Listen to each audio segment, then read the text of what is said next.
Keeping faith. People-to-people initiatives can help build goodwill between India and Pakistan.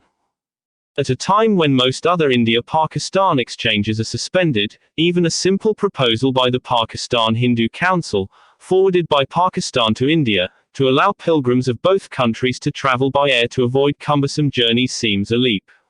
Islamabad-Delhi ties now are possibly at their worst ever in peace times, with no political dialogue at a bilateral or multilateral level for over 5 years.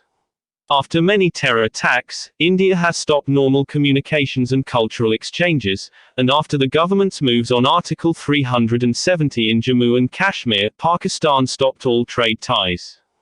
Both sides have downsized the diplomatic missions. In addition, the COVID-19 pandemic has ensured that the borders have been virtually sealed for 2 years, with few direct routes operating between them. Even the movement of pilgrims may have been cancelled but for the conscious attempt by the two governments to make an exception for faith-based travel, as was done for the Kartarpur corridor that came up in 2019, the same year the two countries nearly went to war over the Pulwama attack. Religious exchanges, of mainly Muslim pilgrims from Pakistan, and Hindus and Sikhs from India, are governed by a protocol signed in 1974, and allowed to continue. While the routes for Sikh pilgrims, from Indian Punjab to the Pakistani Punjab province, are relatively easy, hundreds of Indian and Pakistani pilgrims crossing over at the Wagah-Atari border to travel further to the Hinglaj Mata Mandir in Balochistan, the Paramans Mandir in Khyber Pakhtunkhwa, the Ajmer Sharif Dargah in Rajasthan, the Nizamuddin Aulia in Delhi and other such shrines, face more circuitous routes.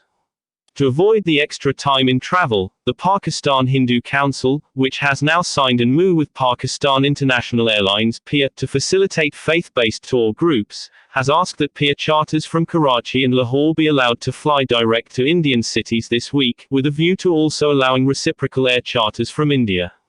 This would be the first time such air travel has taken place in years, and the first time ever that pilgrimages would be accorded this facility. As pilgrim groups on both sides are vetted before being allowed to travel, the precedent is unlikely to pose any additional security threat. In an atmosphere fraught with tensions, such people-to-people initiatives can only help build some modicum of goodwill. No evident harm to national interests has come from other such recent moves embarked on by the two governments, such as the lock ceasefire announcement in February, or the decision to reopen the Kartarpur corridor in November, or the government's nod for cricket under the T20 World Cup as well as other sporting events. While the government's reflex position may be to deny the request, it may prove wiser to give the proposal some deliberate consideration.